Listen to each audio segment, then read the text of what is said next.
এসআইআরের বিরুদ্ধে কার্যত যুদ্ধ ঘোষণা করেছেন এবং গতকাল সন্ধ্যে থেকেই প্ল্যান্টেড নিউজ যে এই প্রথম কোনো রাজনৈতিক লোক মুখ তমুক তারা যাচ্ছেন,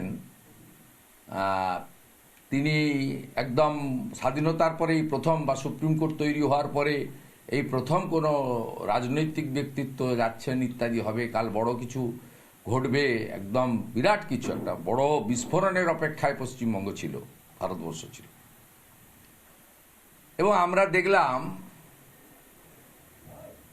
কার্যত অশ্বডিম্ব যাকে বলা হয় সেটাই হলো এবং তিনি একটি বড় রসগোল্লা নিয়ে ফিরলেন মাননীয় মুখ্যমন্ত্রী। কারণ আমরা যারা, আপনারা যারা পশ্চিমবঙ্গবাসী বা ভারতবর্ষের যারা আইন বা রাজনীতি সম্পর্কে খোঁজ রাখেন তারা নিশ্চয়ই কেউ লাইভ দেখেছেন, কেউ পরে ভিডিও সংগ্রহ করে দেখেছেন, কেউ নিউজ চ্যানেলের মাধ্যমে জেনেছেন বা অন্যান্যভাবে জেনেছেন।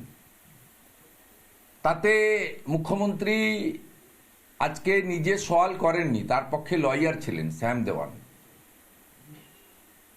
এবং তিনি পিটিশনার হিসেবে কোর্টে উপস্থিত ছিলেন।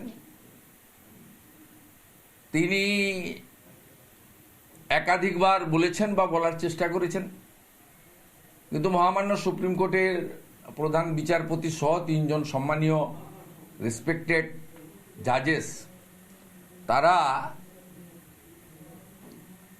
তাকে ঘুরিয়ে কার্যত থামানোর চেষ্টা করেছেন। সরাসরি না না বলে ঘুরিয়ে বলেছেন যে আপনার যিনি লয়ার আছেন হি ইজ কম্পিটেন্ট এনাফ, তিনি যথেষ্ট দক্ষ লয়ার, বিচক্ষণ আইনজীবী, তিনি এটা সওয়াল জবাব ইত্যাদি করুন।